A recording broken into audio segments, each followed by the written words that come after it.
Կգա ժամանակ, երբ ականջ չեն դնի առողջ վարդապետությանը, այլ իրենց սեփական ցանկություններին համապատասխանող եւ ականջներին հաճոյախոս ուսուցիչներով կշրջապատեն իրենց։ Իր շաբաթօրյա ելույթում Սուրբ Գրքից մեջբերում արեց Բագրատ arczepiskopos Գալստանյանը, խոսելով հոգեվոր բարոյական արժեքներով Աստծո խոսքով առաջնորդվելու մասին։ Սրբազանը շեշտեց, որ դրանք կյանքի համար գործնական նշանակություն ունեն եւ որ յուրաքանչյուրին է վիճակված բարի պատերազմ պատերազմելու, կյանքի պայքարի մեջ չզիջելու, չերկմտելու, չկասկածելու, հավատքն ամուր պահելու, արժեքների հետևից գնալու, ի վերջո հասկանալու, որ այս կյանքն ավարտվելու է մի օր։ Սրբազանը նշեց, որ կյանքն այսպես թե այնպես ավարտվելու է, բայց ո՞րն է լինելու դրա արդյունքը։ Ամեն մեկի կյանքի արդյունքն ինչ ձեռքբերումներով, ինչ նվաճումներով, ինչպիսի կեցվածքով, ինչպիսի վարքաբանությամբ եւ վերջապես ինչպիսի գաղափարներով է ավարտվելու, որոնք ոչ միայն իրեն են վերաբերում, այլ ամբողջ շրջապատին։ Այս օրերին, սիրելի ժողովուրդ,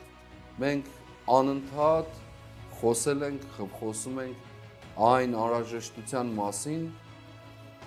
որով մենք կոչված ենք ազատագրվելու այս չարիքի իշխանությունից, այո, չարիքի իշխանությունից, այս ստի թագավորությունից